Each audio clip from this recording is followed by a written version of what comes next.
Good afternoon, everyone. Welcome to the last session in certainly my stream. It's been an interesting couple of weeks, and I hope you've enjoyed it and it's been useful for you.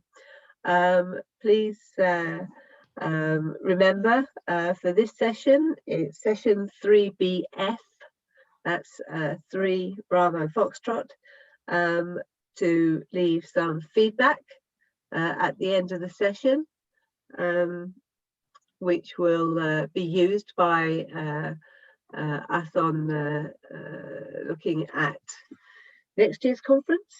And also, please dig deep and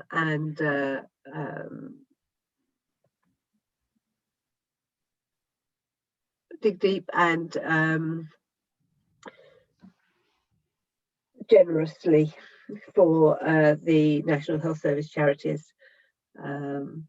It's a very worthy cause. Okay, so still people joining. I will hand you over now to Brian to take you through using ZData for mainframe analytics and the loss of your business if you do not. Okay, over to you, Brian. All right, thank you, Anna. Hopefully everybody can hear me clearly. My first point is, I guess I'm the last person. I'm between you and an afternoon pint or a glass of wine. Although maybe working from home, you can deal with that. Anyway, thank you for your time this afternoon. My name's Brian Hoare from ZETALY. I'll just warn you on where I am. There's a tropical thunderstorm ripping through here at the moment. So if there's the odd bang and crash, or just hang in there, bear with me. We should be all right though. As for me, a little bit about myself, I actually started my career actually working in London at a bank. And just to give you an idea of how old I am or how many years I've been working in the mainframe industry, which is predominantly where I've been, I started working on an IBM 360 running OSMFT. So those of you that have ever heard of that, you'll have some idea. All right, let's get going. If I can get this machine to work, there we go. Let's talk about the agenda and set the scene. We'll talk about a little bit about who ZETALY are. Then we're going to go into analytics, and mainframe analytics, and a term you'll hear me use regularly, which I think sums up analytics. It's an acronym. It's DDDM, data-driven decision making. Let the data decide what direction we are going in. And there's so many examples out there, and I'll give you a couple of those as we go through. I'm going to give you a discussion on analytics. What are they? You know, because there's so many names, subcategories, buzzwords. So I'm just going to talk about those. Why I really do believe every business needs data and an analytics strategy. Okay, so I'll have talked about it, I'll have talked to you about it. Then I'm going to prove it. I'll actually go to the real business world and think about it. We're all in a business. We're all there to make money for our corporations, so we get paid, we keep employed, so we can put food on the table. ZData logs, yeah, we're going to touch on that as well, because on the mainframe, that's primarily where we get most of our analytical information from. And then again, using that in ITOA, or, and I'll only say this once, information technology operational analytics. It's such a mouthful, so I'll shorten that to operational analytics as we go through. All right. I work for a company called ZETALY. Up until October of this year, they were known as Z Cost Management. Founded in 2006 by a gentleman called Jackie Hofbauer, who I'm sure some of you know. I've known him for probably 10 or 12 years from when I first started working at Z Cost. They changed their name, they changed the names of their products. The flagship product is a solution was called auto soft capping. It's now called ZAC. So you will start to hear more and more of that as as the company name becomes accepted. 2010 there was new products, and in 2009 we released the whole new product set of ZETALY products. And that's about all I'm going to mention about ZETALY. All right, analytics. Why should companies use them? You can Google this, you can look online, and there's lots of really good reasons why. I'm not going to read every slide to you. I wouldn't insult your intelligence, but this next bullet, there's $430 billion in productivity benefits over competitors who are not using data. 2020 is also known as the year of dark data. And again, you can look this up online, but if the year of dark data really states about that if companies don't use all of their applicable data from whatever platform for analytical projects, they're going to be slipping behind the competition and playing catch up. So the question I ask, does your organization include ZData for analytical projects? And considering 70–80% of all production data touches the mainframe, why aren't we using more of it? And there's a number of reasons for that, but just hold that thought. How much of your mainframe data do we use? Operational analytics, it is becoming more and more popular. So why do we need to bring it into the enterprise data analytic projects? It's not about whether it's mid-range or doesn't matter what the platform is, it's for the company's betterment. Decision makers agree that measuring strategic mainframe indicators come with major benefits. Better customer experience, speed to market, and increased agility in digital business. And I got this from Forrester. Lots of good information out there. So, one of the things I like to do if I'm going to start quoting, I like to tell the audience who or where I got the information from. So what are analytics, or how to get to know your analytics BI team? And I can't move that. And, it's a little bit like, craft beers or Baskin Robbins. There's so many flavors of it. Where do you start?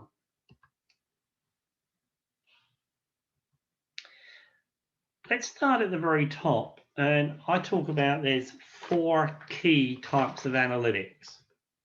And I'm sure most of you know about them. First one I talk about is descriptive. And descriptive is about what happened. This is the type of data that you get. Descriptive analytics looks at the statistics, tells you what's happened in the past. It's the history. It can tell the business how it's performing, how it has performed.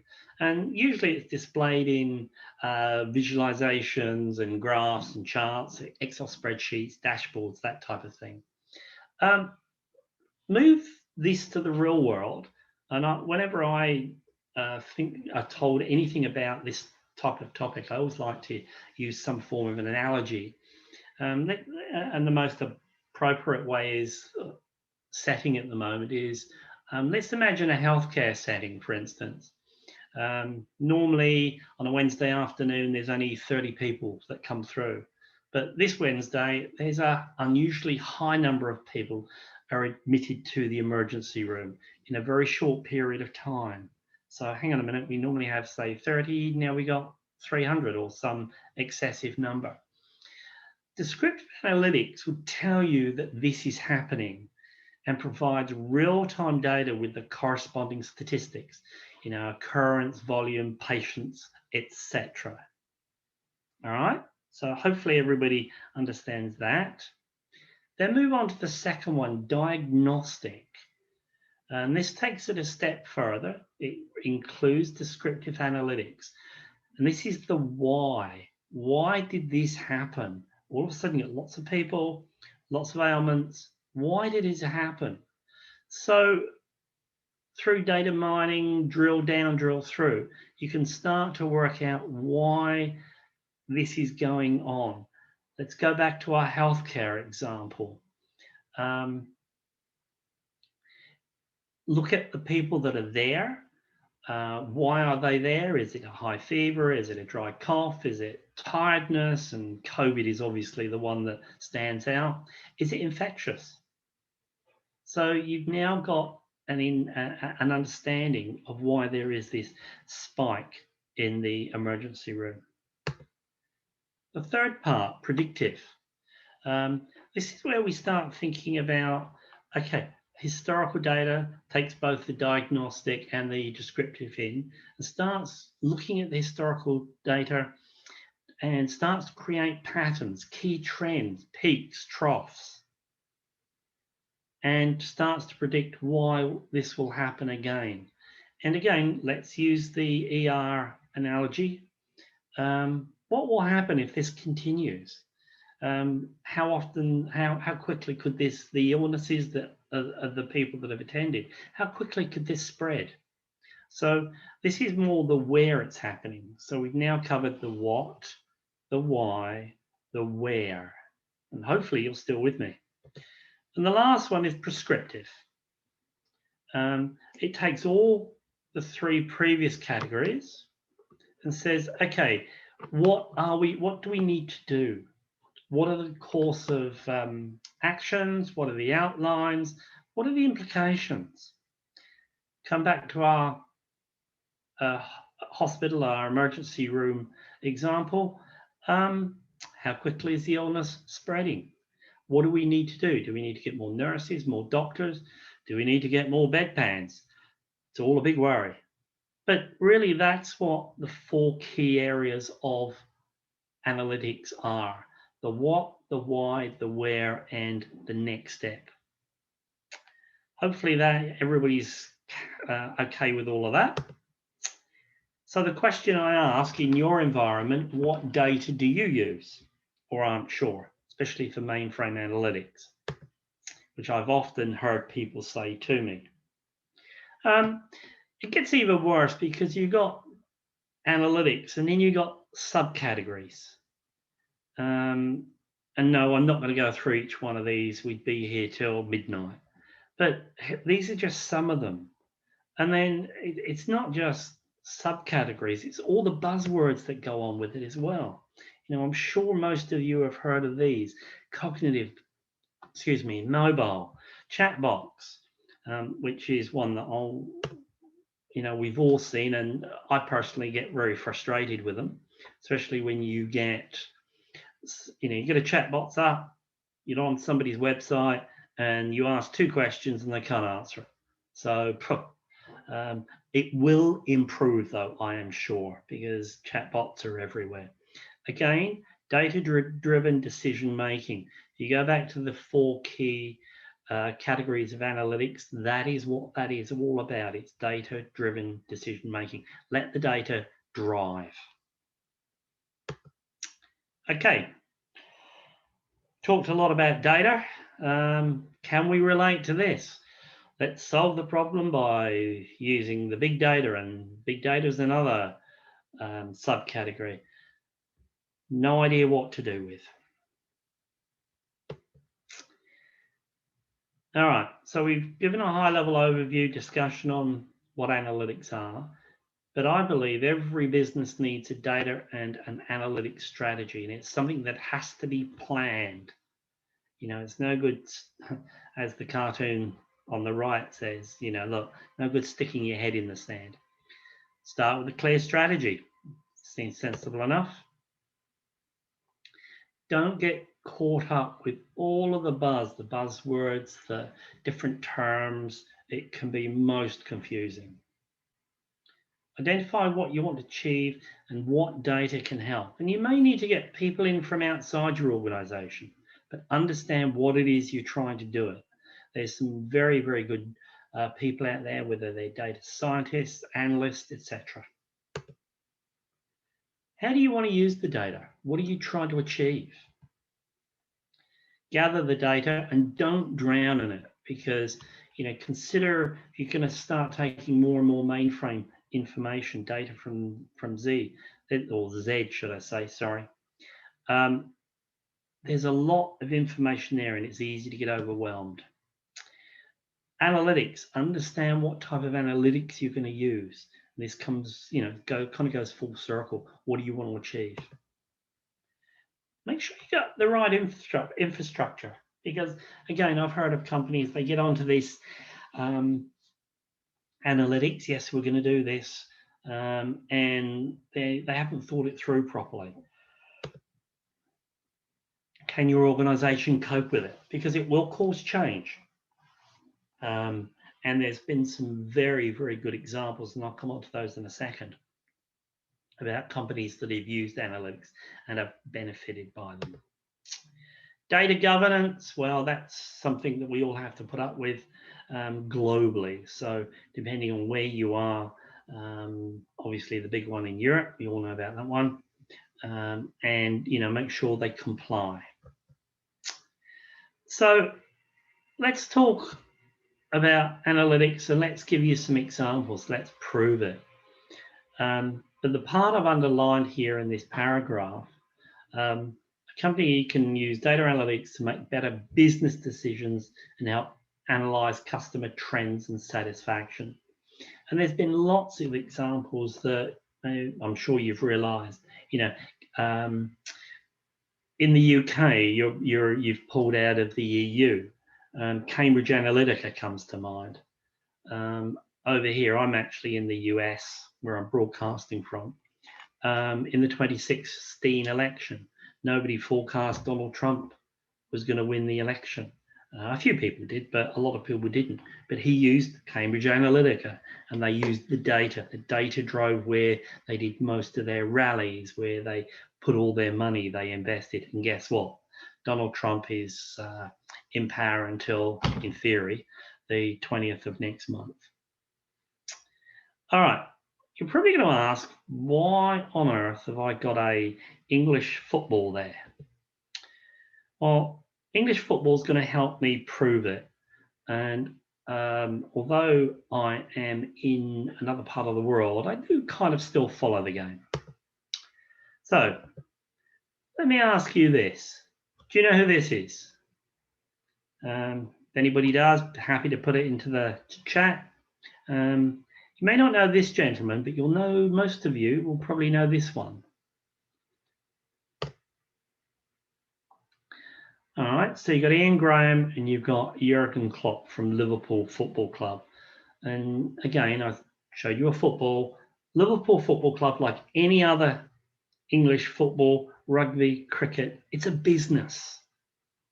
And I decided to use a sporting example rather than a banking or an insurance or a government, because I think it just makes it easier. Analytics can improve any business that's out there. All right, Ian Graham and Liverpool Football Club. Let's use an example of how they've used analytics and benefited. Ian Graham is head of research. He pushed for data analytics-driven football. And if you want some more examples of this from other sports, just drop me an email. I've got lots. He's a data scientist from Cambridge University. What's a data scientist doing at Liverpool Football Club? Let's answer that question. The Scousers, Liverpool, play a style that is DDDM, data-driven decision making. Analytics has changed the way Liverpool play, from tactical analysis, how the team play, transfers, and a way a player should play, and lots of others. It's interesting, Ian Graham rarely watches a game, but collects the analysis of players. Not only when they play, when they train, how they live, what they eat, where they go, absolutely everything about them. Has it worked? Well, I guess kind of. They won the Premier League last season, should I say. Champions League, world champions in the last 3 seasons, etc., etc. So they hadn't won the Premier League for forgive me if I've got this wrong, but 30 years, and they won it last season. So something must be going on good. Their player recruitment, they don't recruit any player unless it can fit into their style of play and can meet a lot of their demands. And, you know, they recruited a gentleman from Wolves, Jota, in the close season. And look at the way he's taken off. Ian Graham, with a couple of his colleagues, invented, you know, say that, maybe that's a strong word, but they focused on the concept of pitch control. And we'll go on to that just in a second. And if you want to read more information about Ian Graham, you'll get a copy of the deck, the slide deck afterwards. This is where I got the information from. Ian Graham, Tim Waskett, an astrophysicist. What's an astrophysicist doing at a football club? Blows my mind. And Will Spearman have a concept called a pitch control. And let me just bear with me here. All right. Hopefully you can see the red pointer. I probably should have chosen another color. If you look at the little red dots and blue dots with the arrow, the red dots are Liverpool players. The blue dots could be anybody. They could be Everton, but it doesn't matter at this stage. And where the player is with the ball is where I've got the little dot. You got a red dot circled by yellow. And the areas in red, the large areas, are places that Liverpool players can get to before the opposition. And again, Ian Graham and his team have done an analysis through using the data. Everything that's turned red, or every move, is calculated for a goal probability. That a goal could be scored within 15 seconds if a player moves into one of these positions. Doesn't mean to say he will score a goal, but there's a probability he will. And if you've ever watched Liverpool play, and it is very quick, and they look for open areas. They do all the time, and they do it very successfully. So all of this data about the players is filtered out, and it's passed on to Jurgen Klopp, who tries to then get it through to his players. This is called pitch control. And again, that URL that's on the previous slide, this is all in there. So, you know, there's several other examples, but it's very interesting. Other teams that use analytics to improve their performance, Arsenal, Chelsea, and there's a whole host of them. I just picked these out.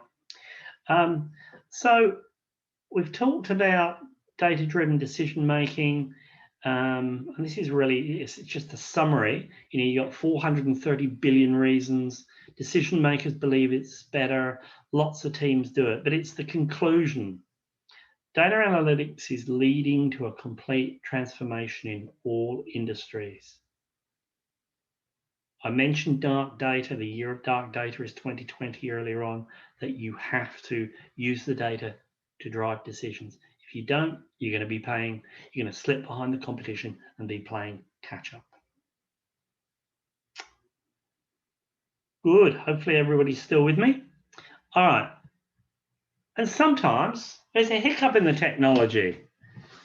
And I saw this very recently, and I thought, this will be ideal for this presentation. We're going to go north of the border now. And again, I don't mean to pick on football, but this is the best example I had of this. Inverness Caledonian Thistle FC Football Club had a technological glitch with their analytics. The club announced a few weeks ago it was going to use cameras controlled by artificial intelligence. They call it AI ball tracking.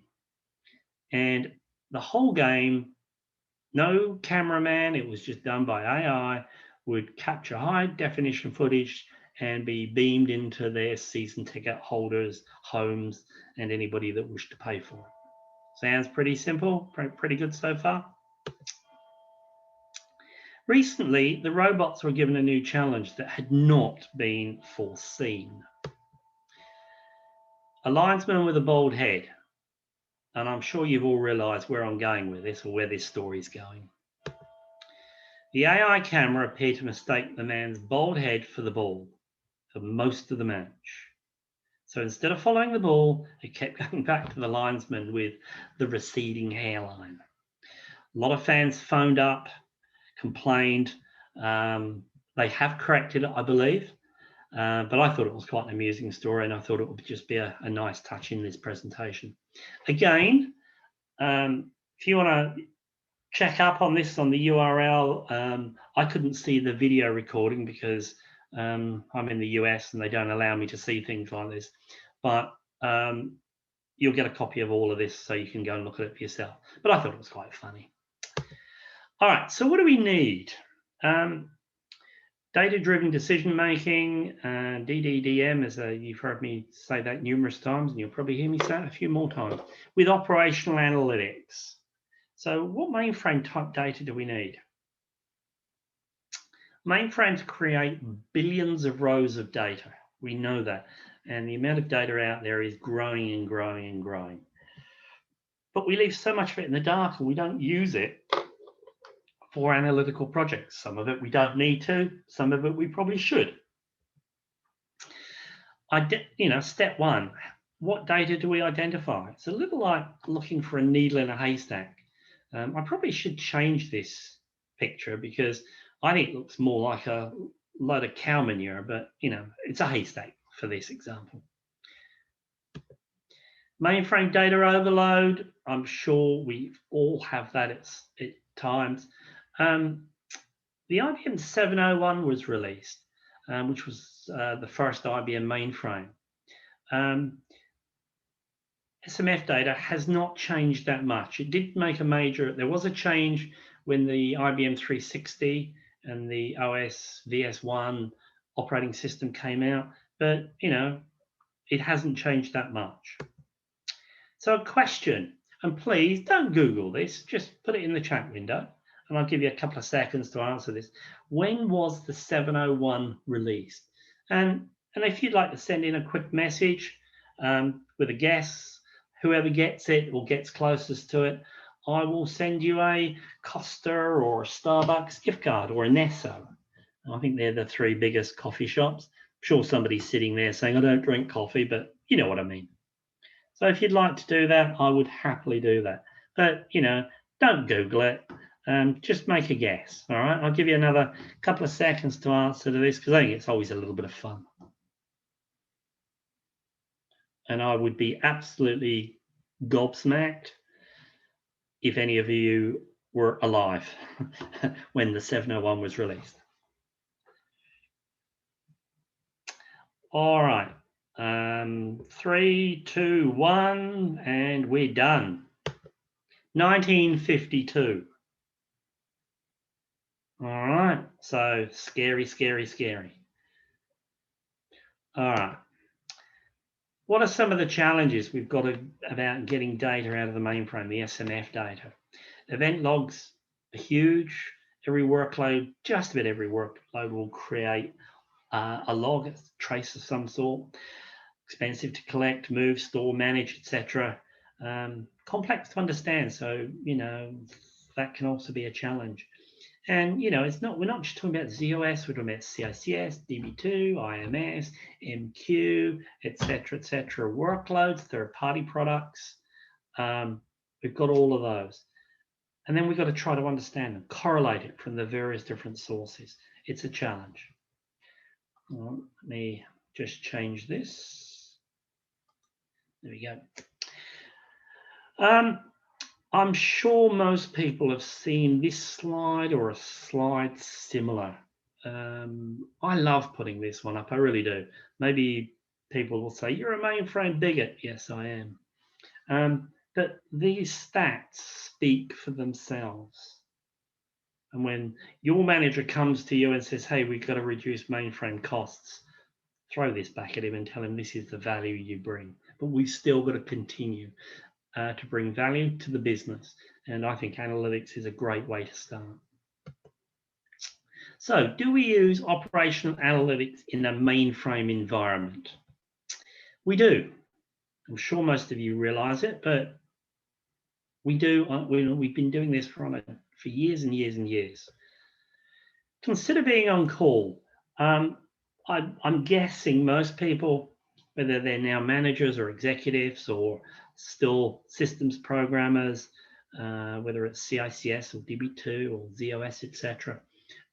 You're on call. You've been on call at some time in your career. Now, remember the 4 analytical categories. There you are at 3 a.m. or whatever it is in the middle of the night, in the land of Nod, sound asleep. And what is it we dread almost the worst? The phone rings. We have a problem in the office. Now, what do? You get up and say, oh, jolly good, that's really fun. Or do you say, well, I won't repeat what I've said because I spent many years on call. So we get up, we dial in, we firefight. We need to resolve the problem so the workload can continue and we meet our SLAs. If we don't meet our SLAs, we have a major incident going on. It may not happen as often as it used to, but it still does happen. We band-aid the issue.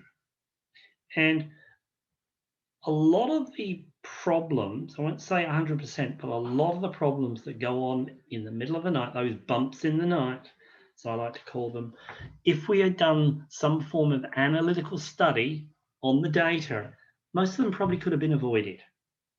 And I think that's an area where a lot of companies, I won't say all, but a lot of companies I talk to, they don't do any analytical analysis because it's so hard to get the data. But we want to make sure the workload gets through and we meet our SLAs. What happens? Later that morning, we either dial back in, which we're all doing at the moment because we're working from home, or we enter the office. And we're going to enter the office. And we all go into the war room. And who's in the war room? Applications, systems, help desk, business unit managers, executives. We missed our SLAs because of the problem in the night. And then the discussion starts on, yeah, what was the problem? How was it resolved? But it also goes into whose fault was it? And we start this finger pointing. Now, when we're in the war room, do we have access to all the data? Do we know what happened? Do we know why it happened? You're going to have a meeting like that in the war room. We need to know this. And I'm sure there is some of that information there, but one of the things we need to be able to do, and this is mainframe operational analytics, we get all that information together. We can identify it very quickly. If we've done the analysis before, as I mentioned, about how we are trending, where we are, where we have been, where we are today, and where are we going. That trend of the workloads, and albeit CICS, DB2, IMS, MQ, etc., we can follow those trends, and we know when we're going to break or when we're going to have a problem. All right. Mainframes are complex. It's not easy. Getting access to the right information at the right time is critical. That's not easy. As I've stated at the top, and I'm a great believer in this, and we all know this, if you cannot measure it, you can't manage it effectively. Knowledge is key.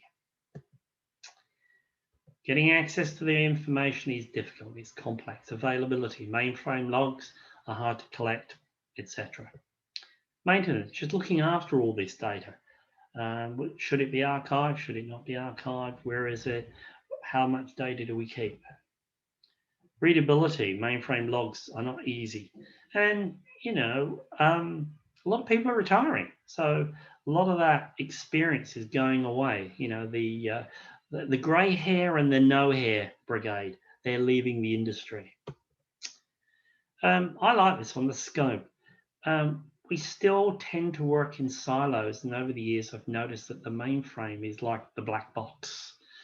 And we, for the good of the corporation we work for, we need to work much closer with our non-mainframe colleagues. whether it's the business analysts, what data they're doing, what are the business drivers over on the non-Z side and Z side. Sorry, been in the States for too long, and we need to work closer with them. And by this way, A, will provide more value to the company, and B, on the non-mainframe side, they've been doing analytics for years and years. Raw data is little help to make strategic decisions, so we need to be able to transform it, visualize it, so it's a lot easier, especially for people that do not have any mainframe experience, so they can just look at a screen and understand exactly what the data means, what's going on, whether it's solving a problem that's gone bump in the night, or we're using mainframe data to help move the business forward. If we don't do this, there's business risks. We all know these performance issues impacting the company's direct revenue. Cost a lot of money, and we can easily waste a lot of money. You know, go back to the example I used with Liverpool Football Club. They've increased the revenue to the company just by using analytics and using on the players. There's a very good one that I often talk about over here from the Houston Rockets, which are a basketball team. But every LA Lakers won the basketball championships this year. They're big into analytics. So have a read. Some of these articles are very good. Bad image. You know, the mainframe department image has been okay, but over the years it's like, oh, it's too expensive. We want to keep the mainframe going. Let's not give it a poor image.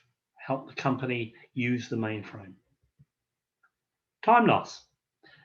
You know, low productivity for operational staff waiting for the right insights. You know, we can do a much better job, and analytics can help us. So let me ask you 3 questions. And no, there's not a Starbucks or a Costa or a Nero card. Where have we been? Let's look at our historical data. You know, what has happened? Where are we now? And where are we going? And for mainframes and data, we've got to do this. And as a personal example, we use this all the time, day in, day out.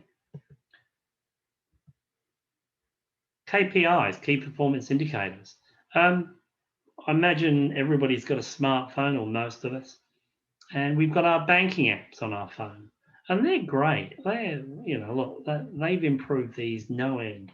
I've borrowed a couple of pictures from the sign of the Black Horse, Lloyd's Bank, and you know, if you look at this slide here, you can see all the transactions, so we know what has happened. Hey, that's descriptive analytics, isn't it? We know how much money we spend, we know what we spent it on, and you can do it easily in real time. The balance of our accounts. Okay, we know where we are today.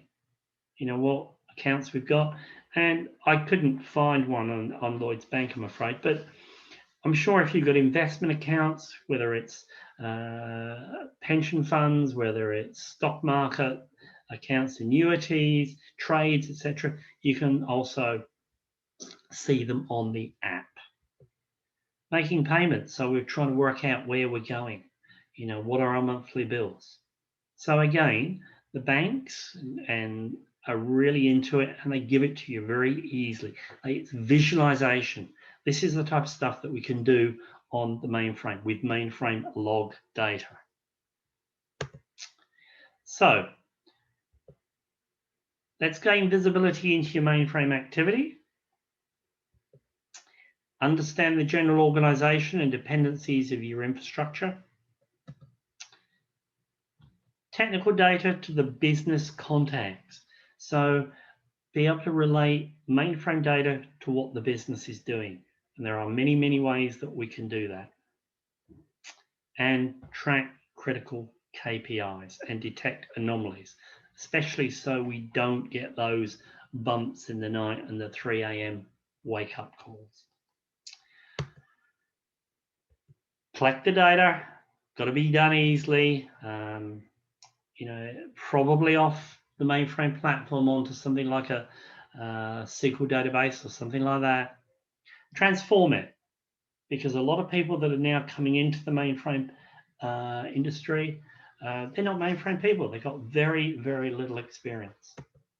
Visualize it, be able to look at it so that a manager can pick up the data and understand our trends, where our problems are. And this is where I'm talking about. If you can collect the data, transform it, and look at it so that you stop those bumps in the night, you can look at projections. Data-driven decision-making, the business. Understand with precision what the mainframe is producing and with which resources, so you can see what's going on. Look for new opportunities. Growth rates and trends to forecast future needs. Gather the necessary data or inputs to justify new investments. So you're starting to make the mainframe more valuable to the organization. Remember, always keep this in the back of your mind, analytics, and this will get you there. It will help anyway. Operational analytics. Lots of really valid points here. When there's a problem from an incident, you can look at the diagnosis and get over it. You stop that finger pointing. Save precious time on the preparation of mainframe reports. If you've got the analytical data there, you can do this very easily and quickly. Again, 4 key areas of analytics and what they mean. And that brings us to the end of the session. 40 minutes long, or 41 minutes. Are there any questions, or if somebody wants to send them into the chat room, I'll happily answer them. And I would like to thank you very, very much for attending my session today. Anna, back to you.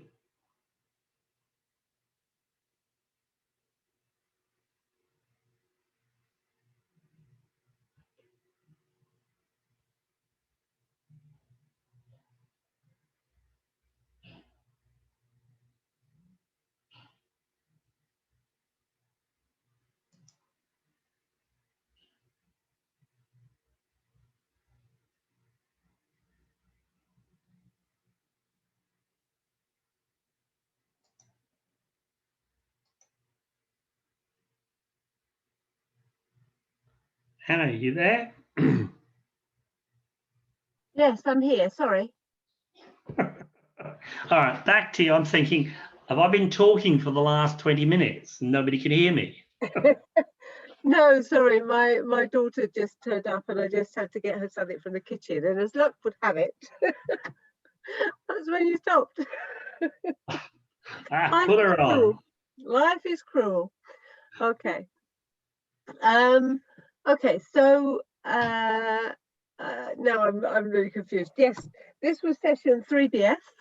Please show your appreciation in your feedback, and please give generously to our charity. We look forward to putting on the website just how much we've managed to raise.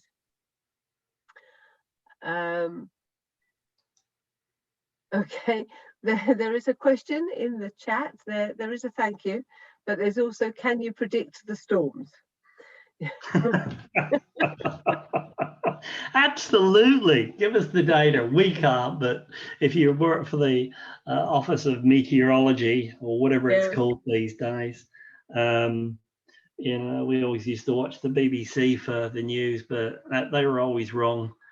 But look, if you look at the data, the only, when there is a huge impact like COVID, that is a real challenge. But I think moving forward, companies will start to think about it. But, and if I can just prattle on for another couple of minutes, if you think about it, IBM, and we all love IBM because they're our lifeblood. Well, we don't really, but we've got to say that, haven't we? IBM have tried to bring out lots of new licensing options. Obviously, the latest one, TFP, which was brought out in 2017, but really wasn't usable until what, 2018, 2019, sorry, I beg your pardon, when they brought out enterprise consumption and enterprise capacity. Companies that took that up, they thought they were going to grow. But if you had been in the hotel industry or the hospitality, hotels, things like that, and you thought your business was going to grow, then you would have been up a creek without a paddle, as the saying goes, because on those type of IBM licensing options, if you don't meet your committed growth, you still have to pay for it. And likewise, if you exceed the growth, you're not going to get all the benefits as much as you expected. So again, I think people or organizations will start considering, okay, if we're going to go to a model like that, there's got to be a get out of jail card. Because I know a couple of companies, there's a big hotel chain over here in the States who do have mainframes, and they went to a TFP model, and IBM have been very good to them, but I know it still costs them a lot of money. So, yeah. And if anybody wants to know a little bit more about that type of thing, please just drop me a line. There was another question too. Any tips for ways to analyze and picture that data in the mainframe? Yes. Yeah, you can take that data. Typically, we offload it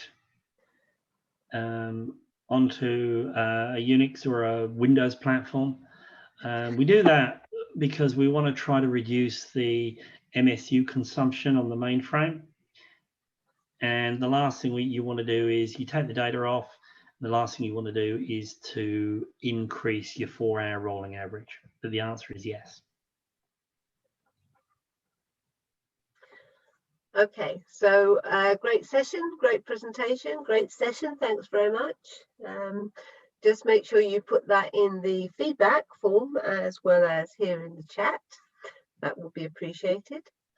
And I think there is a wrap-up session at 5:30. So in around 13 minutes, 12 minutes time. If you're hanging around for that, find out who got the best speaker prize, etc. And as I say, I hope you have enjoyed the fortnight, and will tell all your friends and come next year. Anna, one last thing. I had a quick look at the answers to my question about the IBM 901. Somebody actually got it right. Yeah, there were 2, I believe. 2, yeah. Could you send me would you be kind enough, and hopefully they don't mind, send me their email addresses and I'll pass on the prizes? I have to say that I wouldn't have their email information or anything like that. It's PPI, I think. So they will need to contact you themselves. Okay. Absolutely fine. So if those 2 people want to drop me an email. Oh, well, there you've got Morton has just put it out there. He's mol@jndata.dk. Okay. All right. Well, if I can get a copy of all the chat stuff, then I'll make sure that I pass that on. But yeah, the chat is saved with the but you have to ask it. And there's Dinesh as well. Yeah, got them. I can see them here. Yeah. I'm just having a quick look now, and look, thank you for the compliments, people. And I will contact the Dinesh and Morton about the gift cards, and thank you very much. And I really enjoyed it. Okay, and thank you. Brian, as My you've been pleasure. hiding, as you've been hiding behind the ZETALY logo. All Okay, right. just to let Take on who care. you are. Thanks, everybody. All Bye. right, thanks.